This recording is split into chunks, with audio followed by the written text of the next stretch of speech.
Oke, Bang, ini kan tadi kan putusan kan ini kan nih kita 4 tahun penjara nih Bang, ya kan divonis 4 tahun penjara. Nah, ini tadi pengacaranya mengajukan banding sendiri. Sudah tepatkah atau seperti apa nih Bang? Oke, selamat malam. Saya Dr. Firman Chandra. Saya advokat lawyer yang prodi magister ini. Upaya hukum yang namanya banding, kasasi, PK adalah sebuah hak baik dari terdakwa, kuasa hukum, dan atau dari jaksa penuntut umum di Integrated Justice System atau hukum pidana.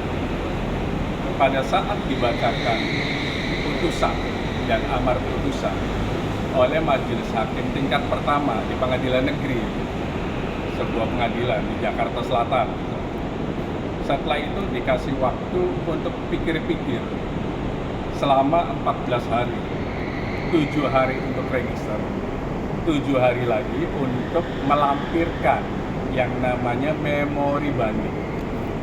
Siapapun, mau dari jaksa penuntut umum dan atau kuasa hukum, itu boleh melakukan upaya hukum banding.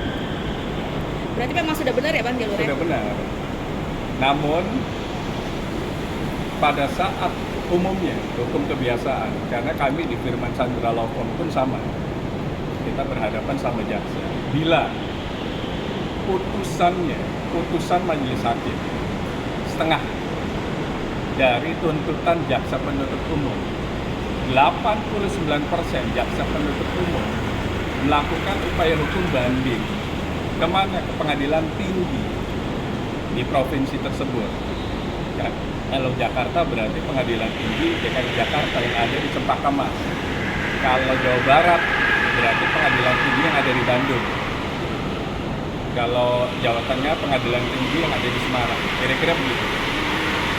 Ini hak, dan ternyata hari ini tanggal 30 Oktober 2025 duluan dari kuasa hukum. Kenapa sih kuasa hukum duluan? Padahal semestinya tunggu saja.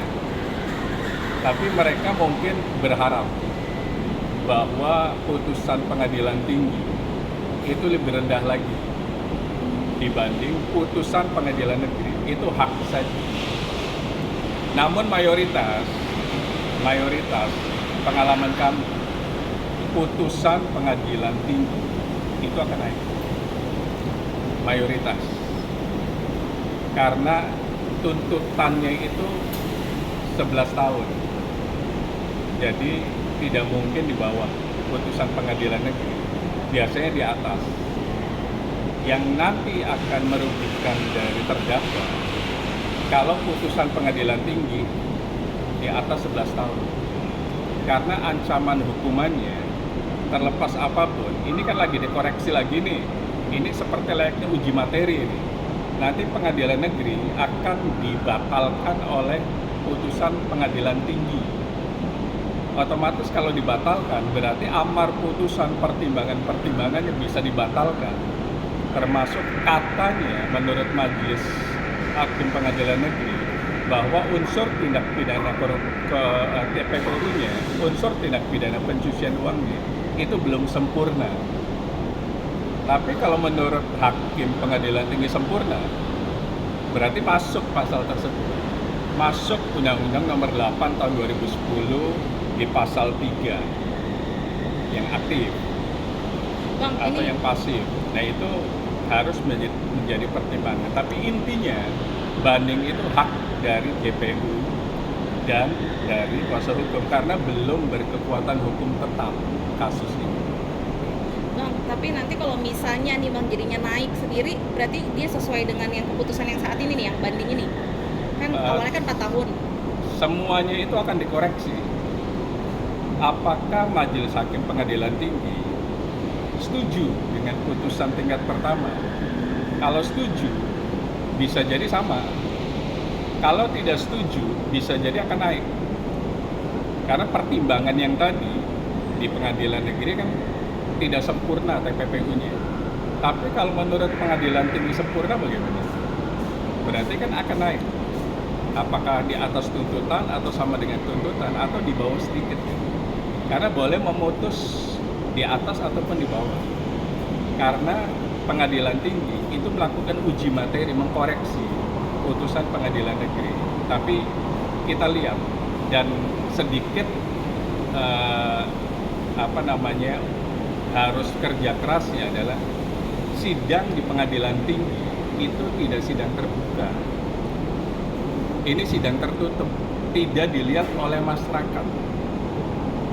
Nah, apakah bisa mempengaruhi hakim pengadilan tinggi yang tidak bisa dilihat hakimnya itu siapa, sidangnya kapan, mereka melakukan sidang 3 orang itu kapan, membaca berkas kapan, panitranya siapa.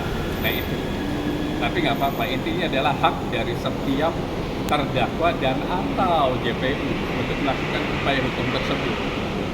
Tetap semangat, karena bisa jadi keinginan terdakwa inginnya bebas dari hukum, bebas demi hukum, itu hak juga, makanya berupaya. Nanti kalau nggak puas lagi pasti kasasi, itu aja. Jadi Indonesia menganut Eropa kontinental seperti Belanda dan Prancis, ada upaya hukum biasa dan ada upaya hukum luar biasa. Sampai berkekuatan hukum tetap, terdakwa ada di rutan.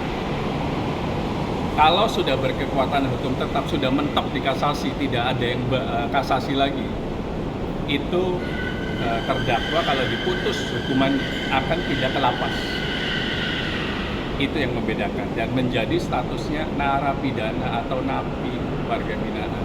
Sekarang masih terdakwa ada di rutan, rumah tahanan, tahanan titipan jaksa. Gitu. Bang, tapi nanti ketika putusan itu kan kalau misalnya sidang-sidang kan nggak diperlihatkan gitu kan, maksudnya nggak secara umum. Tapi kalau misalnya putusan sendiri bisa secara umum atau seperti apa? Putusan itu adanya di IKOT. IKOT itu sistem informasi yang dimiliki oleh Mahkamah Agung yang bisa melihat hanya para pihak. Para pihaknya adalah jaksa penuntut umum dan kuasa hukum. Kecuali ada preskon dari hakimnya atau dari humas. Jadi kalau media mau bertanya, tanyakan ke humas. Sudah ada putusan belum? Kapan sidangnya? Dan lain-lain. Karena mereka tidak langsung daftar ke PT, Pengadilan Tinggi, tapi harus lewat PN dulu. Registernya ke Pengadilan Negeri Jakarta Selatan di Panitra Muda Pidana itu sebenarnya. Jadi bisa dilihat di situ, oh udah masuk nih, jaksa sudah masuk, berkasnya, kuasa hukum sudah masuk. Biasanya sekitar 3 bulan sampai 1 tahun Lama juga ya Bang? proses putusan itu. Artinya kalau memang berkasnya cepat, kalau berkasnya lama, lama. Jadi selama proses putusan, menunggu putusan, terdakwa ada di dalam rutan, dalam pengawasan jaksa penuntut